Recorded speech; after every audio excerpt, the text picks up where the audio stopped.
Hi friends, welcome to அழகான சமையலறை. இன்றைக்கி நம்ம இறால் கிரேவி ரொம்ப சூப்பரான டேஸ்ட்டில் எப்படி செய்கிறதுன்னு பார்க்கலாம் ஃப்ரெண்ட்ஸ். இது செய்கிறது ரொம்ப ஈஸி தான். ஃபஸ்ட்டு கடாயை அடுப்பில் வச்சு 4 டேபிள் ஸ்பூன் ஆயில் சேர்த்துருக்கேன். ஆயில் ஹீட் ஆனதும் 1/2 டீஸ்பூன் சோம்பு வெடித்ததும் 2 பெரிய வெங்காயத்தை பொடியாக கட் பண்ணி வச்சுருக்கேன். அதையும் சேர்த்து நல்லா வதக்கிக்கலாம்.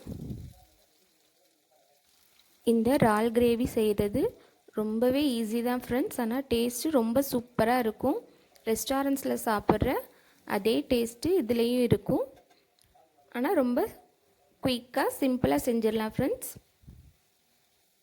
இந்த மாதிரி இறால் கிரேவி செஞ்சு கொடுத்தீங்கன்னா இறால் பிடிக்காதவங்க கூட ரொம்ப டேஸ்ட்டாக இருக்குன்னு திரும்ப திரும்ப வாங்கி சாப்பிடுவாங்க ஃப்ரெண்ட்ஸ். அந்தளவுக்கு டேஸ்ட்டாக இருக்கும். இப்போ வெங்காயம் நல்லா வதங்கிருச்சு. அதில் ஒரு பெரிய தக்காளியை கட் பண்ணி வச்சுருக்கேன், அதையும் சேர்த்துக்கலாம். தக்காளி நல்லா வதங்கினதுக்கப்புறம் 1 டேபிள் ஸ்பூன் இஞ்சி பூண்டு விழுது சேர்த்துக்கிறணும் ஃப்ரெண்ட்ஸ். தக்காளி வதங்கினதுக்கப்புறம் தான் இஞ்சி பூண்டு விழுது சேர்க்கணும். அதையும் சேர்த்து நல்லா வதக்கிக்கிடுவோம்.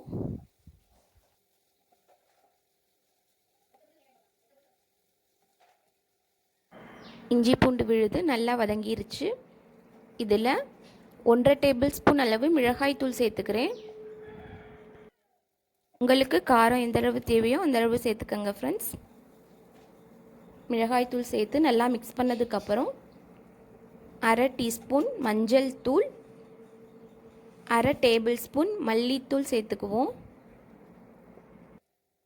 மசாலாலாம் சேர்த்ததுக்கப்புறம் நல்லா மிக்ஸ் பண்ணி கொஞ்சமாக தண்ணி சேர்த்து ஒரு 2 நிமிஷம் குக் ஆகட்டும். அப்போ தான் மசாலாவோட பச்சை வாசனையெல்லாம் போகும். அதோட வெங்காயம் தக்காளிலாம் நல்லா குக்காகி வெந்து வந்திருக்கும். இப்போ பாருங்கள், தண்ணிலாம் நல்லா வற்றிருச்சு. நம்ம க்ளீன் பண்ணி வச்சுருக்க இறாலை இதில் சேர்த்துக்குவோம். இன்றைக்கி நான் ஒரு 300 கிராம் அளவு இறால் சேர்த்துருக்கேன் ஃப்ரெண்ட்ஸ். அதை கழுவி சுத்தம் பண்ணி வச்சுருக்கேன். இப்போ எல்லாத்தையும் இதில் சேர்த்துக்குவோம். ஏற்கனவே இறாலை எப்படி சுத்தம் பண்ணுறது, இன்னும் 2 டைப்ஸ் ஆஃப் இறால் கிரேவி, இறால் ஃப்ரை எல்லாமே நம்ம வீடியோ போட்டிருக்கோம் ஃப்ரெண்ட்ஸ். அதோட லிங்க்கு டிஸ்கிரிப்ஷனில் கொடுக்குறேன். அதையும் வேணும்னாலும் செக் பண்ணிக்கோங்க. எந்த மாதிரி உங்களுக்கு பிடிக்குதோ அந்த மாதிரி செஞ்சு சாப்பிடலாம். இப்போ இறாலுக்கு தேவையான அளவு உப்பு சேர்த்து நல்லா மிக்ஸ் பண்ணி விட்டுருவோம்.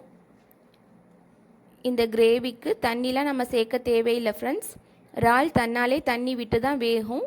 அதனால் ஃப்ளேமை லோ ஃப்ளேமில் வச்சு ஒரு 5லேருந்து 10 நிமிஷம் நல்லா வேக விட்டுருவோம். ஒரு மூடி போட்டு மூடி. இப்போ பாருங்கள், 5 நிமிஷம் ஆயிடுச்சு.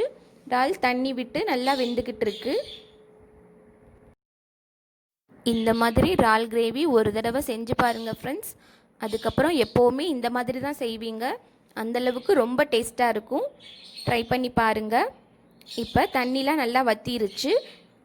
ஃபைனலாக கொஞ்சமாக கொத்தமல்லி தழை சேர்த்து அடுப்பு ஆஃப் பண்ணிடலாம். கொத்தமல்லி தழையோட ஃப்ளேவர் ரொம்பவே சூப்பராக இருந்துச்சு ஃப்ரெண்ட்ஸ். கண்டிப்பாக சேர்த்து ட்ரை பண்ணி பாருங்கள். இந்த வீடியோ உங்களுக்கு பிடிச்சிருந்தா லைக் பண்ணி ஷேர் பண்ணுங்கள். மறக்காமல் சப்ஸ்கிரைப் பண்ணுங்கள். தேங்க்யூ.